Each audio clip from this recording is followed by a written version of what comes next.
Hello friends, welcome to P A star classes. आज की class में हम इंग्लिश की एक स्टोरी का हिंदी में ट्रांसलेशन करना सीखेंगे। तो स्टार्ट करते हैं आज की वीडियो को। The story of the lion and the mouse. ये जो स्टोरी है वो किस किस की है? द लॉयन एक शेर की और द माउस और एक चूहे की। A lion was sleeping peacefully in his cave.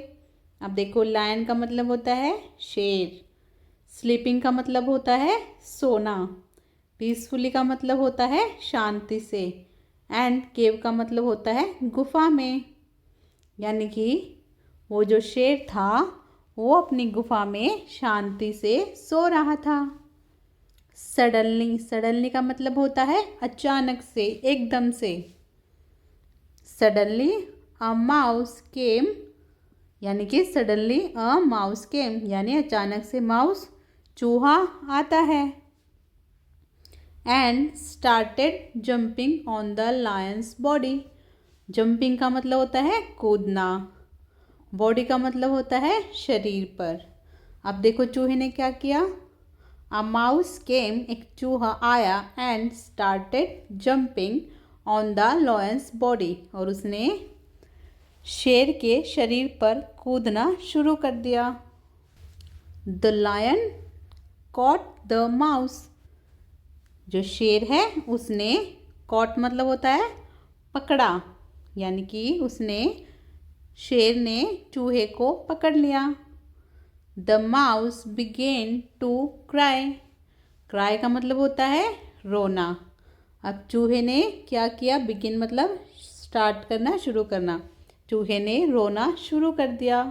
Trembling का मतलब होता है कांपना। The mouse said the lion, यानी कि कांपते हुए चूहे ने लायन से कहा, if you let me go. अगर तुम, इफ़ का मतलब होता है यदि या अगर, अगर तुम मुझे जाने दोगे, लेट मी गो यानी कि मुझे जाने दोगे, I will help you one day. Help का मतलब होता है मदद करना।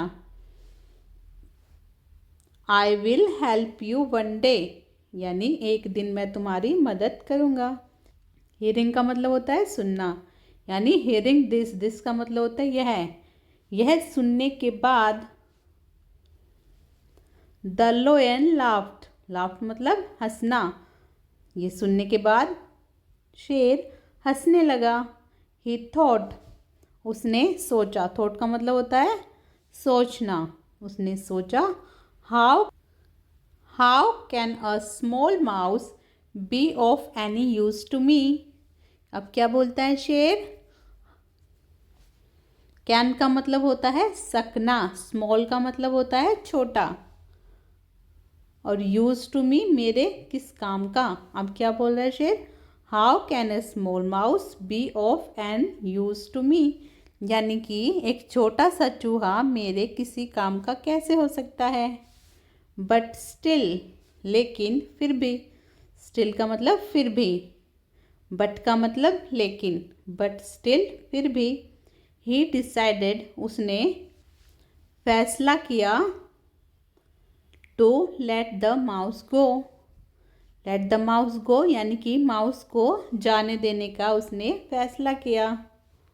अ फ्यू डेज लेटर, कुछ दिन बाद। फ्यू डेज यानी कुछ दिन, लेटर का मतलब होता है बाद, यानी कि कुछ दिन बाद। सम hunters caught the lion.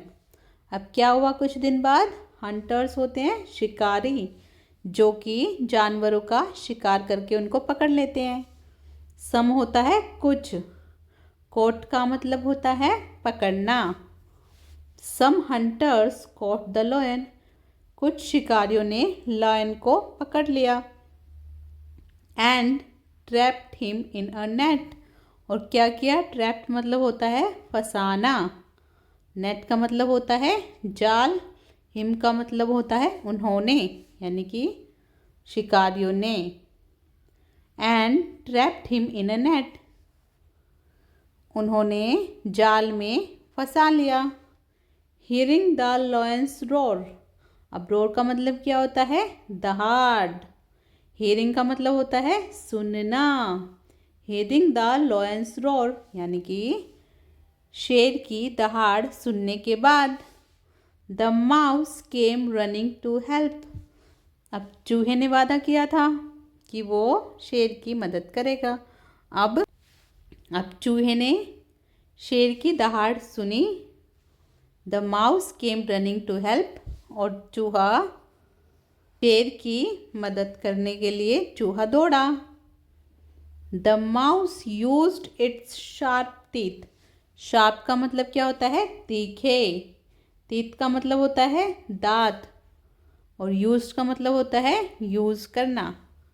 It's का मतलब होता है अपने। The mouse used it's sharp teeth, यानी कि चूहे ने अपने तीखे दांतों का प्रयोग किया to cut the net. Cut का मतलब काटना, नेट को। टू कट द नेट, चूहे ने अपने तीखे दांतों का प्रयोग किया नेट को काटने के लिए। And freed the lion. Freed का मतलब होता है आज़ाद करना।